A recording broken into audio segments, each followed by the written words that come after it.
All right, welcome to The Explainer. Today, we are tackling a word that, well, it seems simple enough on the surface. But when you really dig in, you realize it's loaded with history, with huge expectations, and honestly, for a lot of people, with a bit of a crisis. That word is church. No, really, just for a second, think about it. When you hear that word, what's the very first thing that pops in your head? Is it a building, with a steeple? Is it a group of people singing? A certain feeling?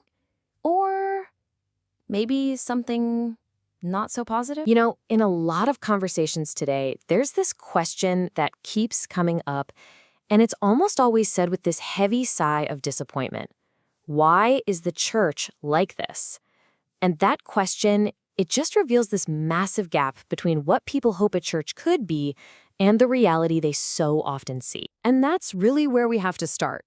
We need to explore why this ancient word is having such a modern crisis of meaning. Let's be honest. For so many of us, the word church now comes with baggage. It immediately brings to mind negative headlines, maybe hypocrisy, power games, or even some really controversial groups that have co-opted the name. And all of that has kind of drained the word of its original power and what it was meant to stand for. And here's the real irony.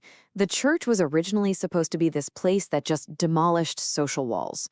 But if you listen to the critics today, they'll say that many modern institutions, churches included, are doing the exact opposite. They're putting up new walls, walls based on who you voted for, how much money you make, or where you're from. So to even begin to understand what a church was supposed to be, we've got to hit the reset button. We have to go back to the original source code. And that means we need to talk about a Greek word, ekklesia. Okay, so ekklesia, this is the word that's used for church all through the New Testament. And the first, and maybe the most critical thing to get, is that it never meant a building. Not once. It always referred to a group of people, a specific kind of gathering. And the word itself is the clue. Ekklesia is made of two Greek words. You have ek, which means out of, and kaleo, which means to call. So put them together, and what do you get? The called out ones. It's a community of people who were called out of the norms of the world around them and called into something totally new and different. So here's the bottom line. The whole idea of the ekklesia was that it was meant to be an alternative society. It wasn't supposed to look just like the world outside its doors, and it definitely wasn't supposed to be a worse version of it. It was supposed to be a living, breathing preview of a better way for humans to be together. Okay, but that's a pretty high ideal, right? Did anyone ever actually pull this off? Well, for that, we're going to look at our case study, a radical community in an ancient city called Antioch. The church in Antioch, it's maybe the best example we have of ekklesia in action. And why?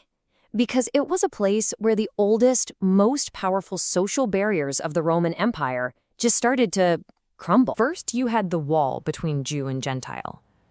Now, you have to understand, this wasn't a small thing. This was a barrier built on thousands of years of religious and cultural separation. And in Antioch, for the first time really, that wall came down. Next, you had the wall between the elites and, well, everybody else. The whole Roman world was obsessed with social status and class. But in this community, your family name, your job, how much money you had, it just didn't define your worth. And then there was the wall between men and women. In a society that was so deeply patriarchal, this was a community where women were actually seen and valued as leaders and key contributors, not just pushed to the side. To really feel how shocking this was, there's this powerful parallel from Korean history. The Baekjeong were the lowest of the low, the untouchable caste. And in the early Korean churches, you had these noblemen who would literally get up and walk out yelling, "We can't attend a church where a butcher is an elder." That's the kind of social earthquake that was happening in Antioch. So, how? How in the world did they pull this off? What was their secret sauce? Well, if we look closely, we can actually see a kind of blueprint for what made this community work. And the very first clue is right there in who was in charge. You see, their leadership team was a living, breathing picture of the very walls they were tearing down. I mean, just look at this roster. It's unreal. You've got Barnabas, a respected Jewish leader from the establishment. You've got Simeon, whose nickname, Niger, literally means the black man. You've got Lucius, a North African from what is now Libya. Then there's Menan, an actual aristocrat who grew up side by side with King Herod. And to top it all off, you have Saul, the guy who used to violently persecute this very movement. This kind of diversity wasn't just a mission statement. It was their actual DNA. And beyond their leaders, other things stood out. People on the outside looked at them and saw that their lives were genuinely, profoundly changed. In fact, Antioch is where the word Christian was invented, not by them, but by outsiders who needed a word for this strange new group of people. They were also radically generous, and they were clearly driven by a mission that was way bigger than any one person's ego. But all of this leads to what you could call the ultimate test. The community feels this deep spiritual nudge to send their two most important leaders, Barnabas and Saul, away on a mission. Now think about that. These are your two superstars. Your organization is built around them. Most of us would say, no way, we can't possibly afford to lose them. But that's not what they did. They prayed, they listened, and they sent them out. And that single act showed everything you need to know about them. It proved right there that they were willing to give away their most precious assets for the sake of a mission that was bigger than their own comfort or survival. So this isn't just a cool history lesson. The story of Antioch really is a timeless blueprint. It's a model for any community, religious or not, that wants to make a real difference, that wants to be defined by the walls it tears down instead of the ones it puts up. And that brings us right back to us, here and now.